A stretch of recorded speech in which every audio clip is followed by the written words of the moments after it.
Salamu alaikum. Alaika salamu ya jiranka lafiya. Lafiya Alai Madu barka dai. Abin da ya sa na kira ka yanzu. Alai Madu yana ciki ji daɗi kyau haka.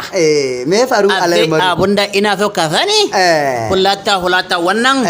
Najeriya hulata din nan duka da yane ko kuma akwai daban-daban. Najeriya Fulani ai ba Fulatani ne Alai Madu. Don a ce a ciki hulata akwai mutu kirki. Okay, a cikin Fulani akwai na kirki. Akwai na kirki guda daya. Fulani kamar duka ma Fulani suna da kirki Alai Madu. Lokacin na zo Adamawa ko tuwo ba ko ba ne na ci ba. Alai Madu ai lokacin bana Adamawa. Wala maka wannan? Dr. Bello Bodejo wannan? Oh, Dr. Bello Bodejo. Abuja ne na je. Hotel ya kama Alai Madu mai daɗi.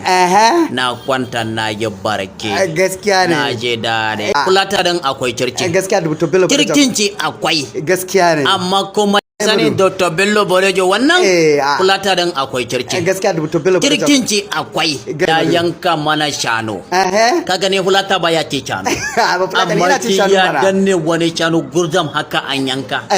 Ya dauka chocolate chip ya ba wasu su tafi karatu. A sai Fulata yana yi makaranta ba. Gaskiya ne. To ka gani ya baci MJ Talent wannan chocolate chip. Okay, MJ Talent. Damfu wannan yaro Jos wannan ya dauka shanu ya ba so. Okay, an ba su shanu. Na wada wannan hulata na gari ne amma an duba tarihin ci za a samu kanuri ne.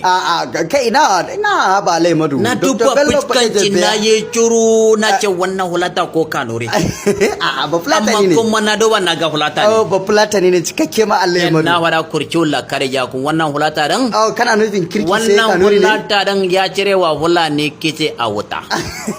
Sun je dare. Gaskiya.